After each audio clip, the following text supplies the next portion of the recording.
Shikues të radio televizionit të UTA, ju themi përshëndetje nga studioja e emisionit të Ramazanit. Takohemi së bashku për të vijuar edhe këtë Ramazan me ligjerata të ndryshme nga imamet tanë. Sonte kemi nderin dhe kënaqësinë që në studio kemi të ftuar imamin dhe sekretarin e Bashkësisë së Islamit të Ulqinit, zotëri Suat Ukoshata. Mirëmbrëma dhe faleminderit që jeni sonte me neve. Mirëmbrëma, selam aleikum, faleminderit për ftesën. Faleminderit edhe njëherë që pranuat ftesën të jeni sonte në emisionin e Ramazanit këtu në televizionin të UTA. Tema për mbrëmjen e sotme është synimet e agjerimit. Na tregoni cili është synimi i parë i agjerimit, çka na bie ndërmend së pari kur e përmendim agjerimin. Fillimisht të shfrytëzoj rastin që të gjithë besimtarëve dhe besimtareve musliman t'ia uroj muajin e bekuar të Ramazanit, të lutem Allahun gjithë fuqishëm që t'ja lehtësojnë këtë agjerim dhe në fund t'ja pranojë atë. Sigurisht shkaku pse e kam vendosur disa fjalë sonte t'i shkëmbejmë në lidhje me synimin e Ramazanit është fakti se mos dal do thjesht agjerimi i Ramazanit vetëm një aspekt teknik, formal, që njerëzit veçsa thjesht të rrinë pa ushqim ose pa pije një kohë të caktuar, edhe do të jetë gjithë kjo ajo çfarë kërkohet për besimtarin në këtë muaj të bekuar. Pra, ajo është vetëm aspekti i jashtëm i agjerimit, domethënë qëndrimi pa ushqim dhe pa pije, kurse ajo çka synohet tek besimtari përmes agjerimit është se sparit duhet, domethënë, duke e çu mendjen atje se çfarë do të jetë fundi i agjerimit është se ne shpresojmë që të kemi mëkatet e falura dhe të pranuara tek Zoti xhaleshanuhu, domethënë, atëherë pra, nëse për veten tonë kemi dëshirë që vetë Allahu i gjithëpërtetshëm që të na fal, atëherë vehet para nesh si detyrë parësore që në këtë Ramazan të kemi hyrë të përgatitur dhe të gatshëm për të falur. Sepse në qoftë se zemra e besimtarit nuk është e mbushur me atë gatishmërinë që do thotë njerëzve t'i falim, s'është çajre njerëz jemi ndonjëherë gabojmë në raportet që kemi me njëri tjetrin, pra gjithmonë duhet ta çojmë mendjen atë se ne të gjithë jemi të vetëdijshëm se gabojmë dhe me që presim faljen prej Allahut, atëherë duhet ne si njerëz të jemi të pajisur me këtë cilësi edhe të jemi të gatshëm që kurdoherë që të shtrohet para nesh nevoja për ta falë dikën, atëherë duhet patjetër të jemi të hapur, të gjerë, të edukuar mirë nga mësimet e Ramazanit dhe ibadeteve të tjera që do thotë të jemi të gatshëm për të falur gabimet që mund të na ndodhin mes njëri tjetrit. A mundet njeriu me i humb shpërblimet e agjerimit dhe çfarë duhet të bëj që t'i ruaj ato? Po, sigurisht çdo ibadet, çdo adhurim që njeriu e bën, mundet me i hub shpërblimet në qoftë se nuk është i qartë me niyetin e vet që e ka për të arritë domethënë me atë vepër. Do të thotë thuhet atje për shembull në një hadith se kur robi të dali në gjykim para madhnisë Allahu xhaleshanu në ditën e gjykimit dhe nëse i ka hyrë dikujt në hak, pra nëse dikën e ka dëmtuar, atëherë çfarë do bëhet? Pra do të merren prej këtij njeriu që i ka hyrë dikujt në hak, do të merren veprat e mira. Derisa të shlyhen, domethënë, do sa të barazohet ajo padrejtësia që njeriu i ka bë. Thot pejgamberi sa, nëse ato veprat e mira nuk mjaftojnë për me ia shly atë padrejtësi që i ka bë, atëherë thot kanë me fillu me ju marr gjunahet e atij e me u qit në konton e këtij që ka bë domethënë padrejtësi ndaj vllaut të vet. Pra kjo është një thirrje për me pas kujdes se si qasemi sendeve në jetë. Kur bëhet fjalë për këtë pyetjen që e pyetet, atëherë pra këtu është agjërimi është interesant se është i vetë një ibadet për të cilin Zoti xhaleshanu ka thënë agjërimi është i imi dhe vetëm për unë shpërblej për te. Po tash shtron pyetjen, a nuk është namazi për Zotin, a nuk është zakati apo haxhi ose diçka tjetër? Po, realisht gjitha janë për Zotin. Mirë, po këtë Allahu e ka veçu. A dini pse?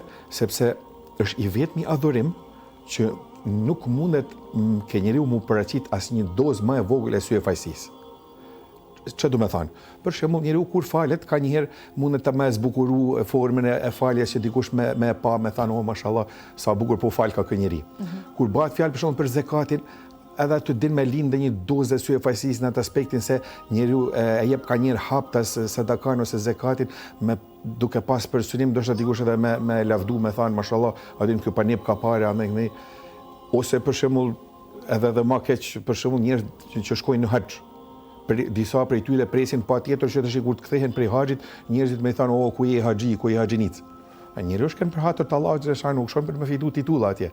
Pra këto janë ato elemente që dinë me prish sevapin e agjëri, domethënë e ibadetit, e veprave të mira. Kurse kur është në pyetje agjërimi, nuk ke se si me ju ba dikuj se jetë agjëru. Ose je agjërushëm ose si je.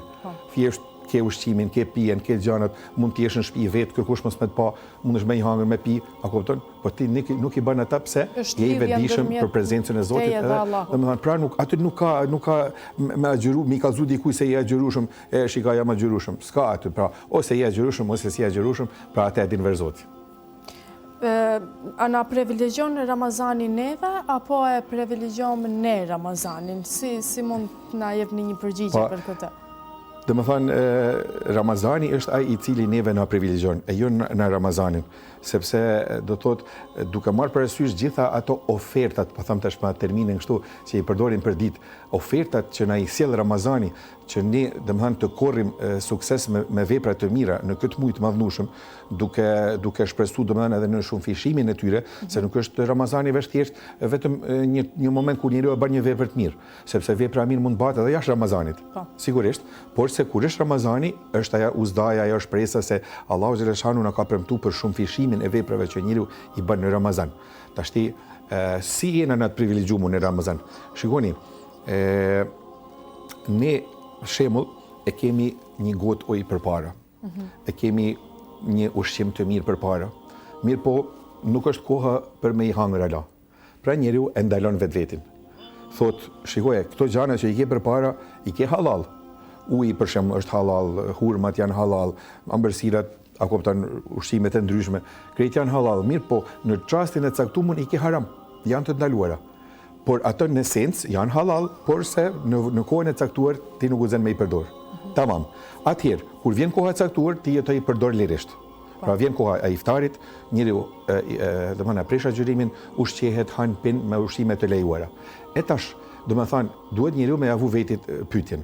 Me thënë, shife, unë gjatë Ramazanit në një këtë periudhë të caktuar kohore, ditore, e cila nuk është fare e shkurtë, kur ta shikesh 12-13 orë, domethënë ato që janë pak më të vjetër e majnë mend që edhe në verë kur kanë qenë ndoshta edhe 18 orë, shembull agjërim, nuk është fare lehtë me privu vetin, domethënë pi çdo të mire në atë kohë. Por i thu vetit, shife, nëse unë në një këtë periudhë kam mujt me pa gjana të cilat janë halal, atëherë si ka mundësi unë mas Ramazanit mos me privu vetin prej gjanave të cilat janë haram, të cilat janë të ndaruara. Pra përderisa largohesh prej gjanave të lejuara, atëherë është më domos që njeriu mas Ramazanit, pa nuk ka në Ramazan më pak, por mas Ramazanit sidomos, se në Ramazan mas Ramazanit pastaj njerëzit pak si themi ne e lirojnë pak vetin, e kupton, derisa është Ramazan tani janë disi si gatshëm për t'ju përgjigj ftesës Allahu xhaleshanu edhe këto gjëra për të basi besimtar, mirë po kur ka në Ramazani pak e hedhim ler, pak e lirojmë vetin. Aty shihet kush është besimtar i vërtetë. Po tash nëse kush e ka pas me të vërtetat, me sinqeritet agjërimin, duhet me përjetu Ramazanin vërtet ashtu si na kanë tregu gjeneratat e para, thot kur ka kaluar Ramazani, domethënë 6 muaj ditë e kanë pas mendën e lidhur për Ramazan, inshallah nuk kanë bërë një lëshim që Zoti inshallah ja ka pranuar Ramazanin. E kur kanë kaluar ata 6 muaj dhe kanë ardhur 5 muaj të tjera në pritje të Ramazanit të ri, kanë thënë o Zot, na mundso, na jep shëndet, na mundso që ta presim një Ramazan, të shfrytëzojmë ata begatitë e mira të Ramazanit. Cilat janë ndoshta ato vepra që një musliman i mirë duhet të përgatitet për të bërë gjatë muajit të shenjtë të Ramazanit?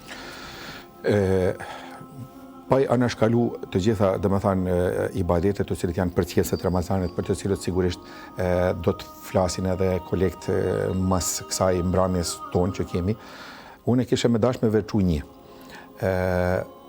Ne të gjithë kemi një farë nevojash. Në qoftë se njeriu është i sinqert me Zotin e vet, atëherë duhet me shfrytëzu kohën maksimalisht në Ramazan me i bërë lutje Allahu xhaleshanu, mu lut. Në rregull është, duhet mu fal, duhet më agjëru, duhet, si më thënë, me bë dhikr, me përmend Allahun, me shku në teravi, të gjitha kanë vendin e vet. por në mesin e të gjitha këtyre, mos mu hutu njeriu, që mos me da për vete një kohë të caktuar dhe me lutë Allahu xhaleshanu. Të gjithë na kena nevojë për mu lutë diçka. Dhe Ramazani është koha më e veçantë për lutje. Për shembull, thot pejgamberi sa lutja në iftar nuk refuzohet. Çfarë do të thonë kjo lutje në iftar? Por në momentin që njeriu ulet në sofër edhe përgatitet për me fillu iftarin, jo më tepër se 1 minutë. Nuk e duhet më tepër se 1 minutë. I ngret durt, përmend Allahun e bën një dua të shkurt edhe pret momentin e iftarit. Paramendohet është 30 ditë Ramazan ka. 30 lutje me i bë për natë. Unë kështu ndonjëherë si pak edhe si ty qeshtam, po ti nuk ka nevojë njeriu më tepër se 30 gjana. Minimalja, domethënë është bën 30 lutje. Atëherë thot pejgamberi sa edhe lutja në syfyr nuk refuzohet. Se shpesh herë njerëzit e neglizhojnë syfyrin, ka njerëz që pritojnë mu çun syfyr, atë rrin deri vonë, e pinë një gotë, ja bajnë një jetin, po kur bin me fjet janë 12, janë 1, pritojnë mu çun atë kohën kur është syfyri, nuk është problemi, domethënë edhe qëllimi i çumjes në syfyr, si më thënë, ushqimi që do të më hangë njeriu. Se okej, le të jetë në zgjedhjen e çdo kujt se si ushqehet edhe sa ushqehet. Ndoshta dikush s'mund të hangër, s'po ja marrin për të madhe. Por është momenti kur Allahu xhaleshanu e hedh bereqetin e vet në tokë. Pra zbresin me lajket e Zotit në tokë në ato momentet e fundit të natës, dhe është koha më e veçantë që nëse asgjë tjetër me pikuj me bën një jetë edhe me i bën lutje Allahu xhaleshanu. Por mendoje 30 lutje në iftar, 30 lutje në syfër, 60 lutje. Pra Allahu xhaleshanu nuk i refuzon këto lutje. Dhe kur them që Allahu nuk i refuzon lutjet, ai nuk do të thonë që tash Allahu xhaleshanu ad hoc me një herë aty për aty më u përgjigj njeriu kur i lutet. Sepse kanë thënë dietarët për lutja mundet në 3 mënyra me u shfaq njeriu, me ju reflektu. Ose mundet Allahu me ta përnu vërtet bukfalisht në ashtu që i ke kërku Zotit.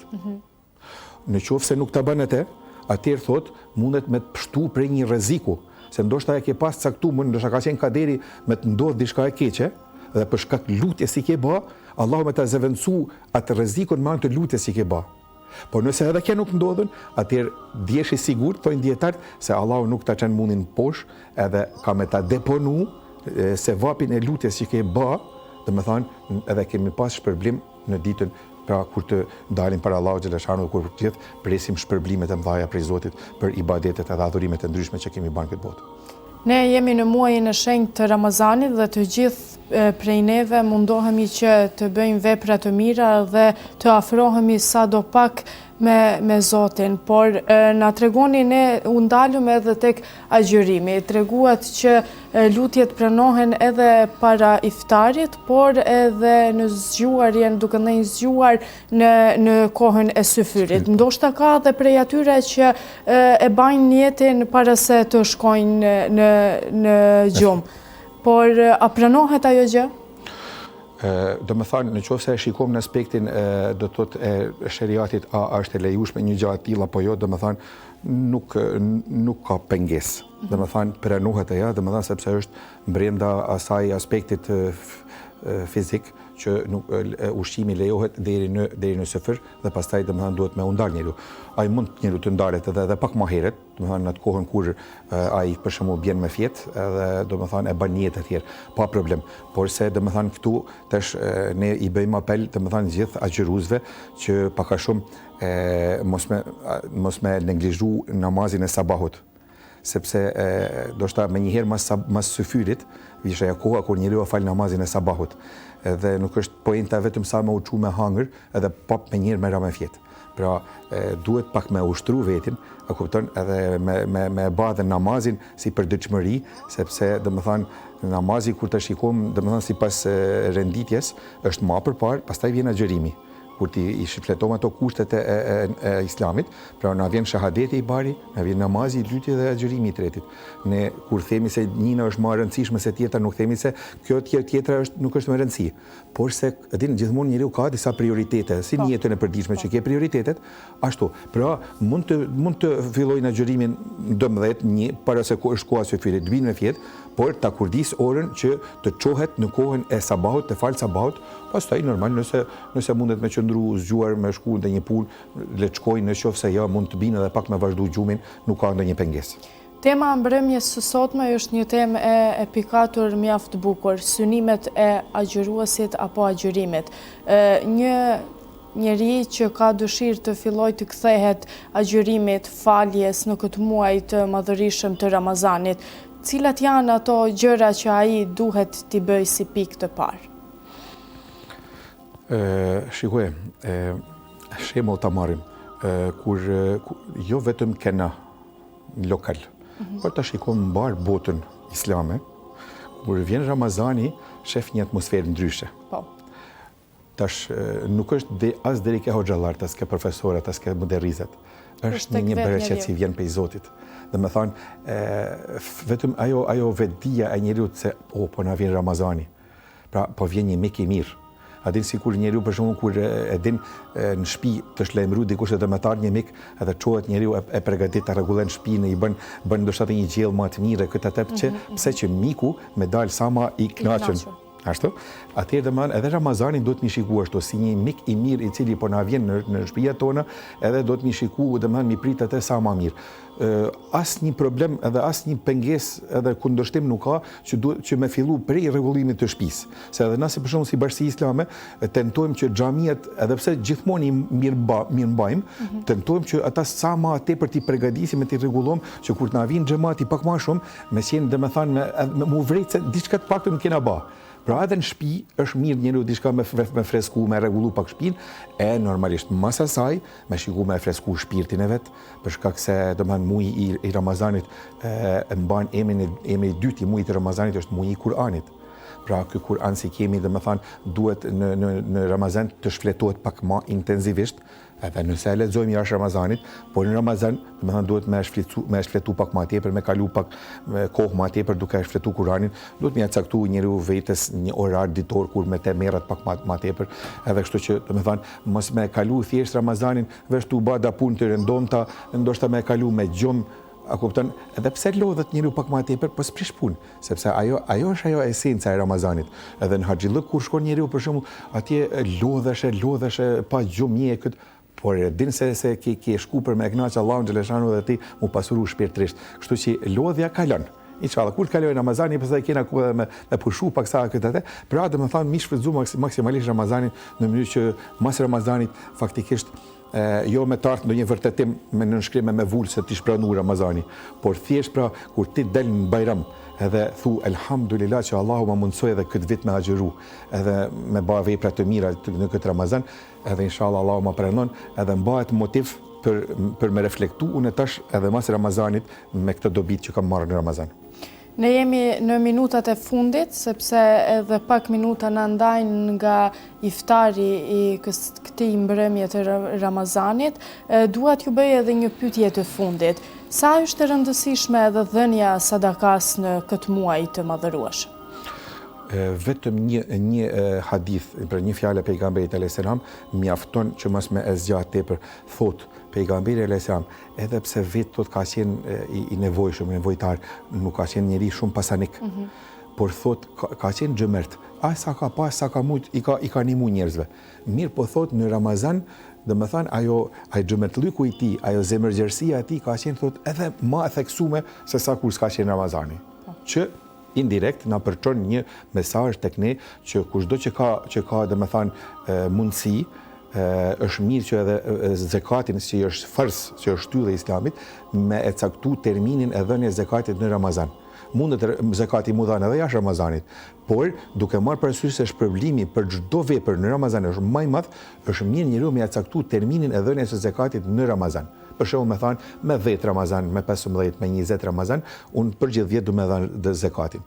Ose sadakat e rëndomta që i bën, mundet domethënë me i shpeshtu në Ramazan, e lumë për shembull për edhe disa njerëz që kanë mundësi që në këtë muaj të madhëshëm me shku në umre, me kry umren, sepse ka thënë pejgamberi sa se ai që bën umren në Ramazan e ka sevapin ke Zoti si me e kry haxhin bashkë me mua. Çfarë privilegjit i madh është kjo, po tash kush mundet me shku shkon, kush mundet, domethënë ka edhe vepra tjera që mundet me i bën njeriu që është në vendin e vet. Shumë e vërtet. Unë ju falenderoj që ishit pjesë e emisionit të Ramazanit. Faleminderit edhe një herë që na japët këta këshilla kaq të vlefshme për një muaj të vlefshëm dhe të madhërishëm siç është ky i Ramazanit. Faleminderit edhe një herë që ishit me neve. Kënaqësi ishte të bashkëbisedojmë dhe lut Zotin që njerëzit tonë të përfitojnë për këtyre ligjëratave që na ndëgjojnë për gjithë natë edhe të mos kenë mërzi për me na ndëgju për çdo natë. Patjetër, faleminderit. Shikues të radio televizionit Teuta, ne erdhëm edhe drejt përfundimit të këtij emisioni të mbrëmjes së sotme. Faleminderit edhe një herë që qëndruat me neve. Ju bëft mirë iftari. Natën e mirë.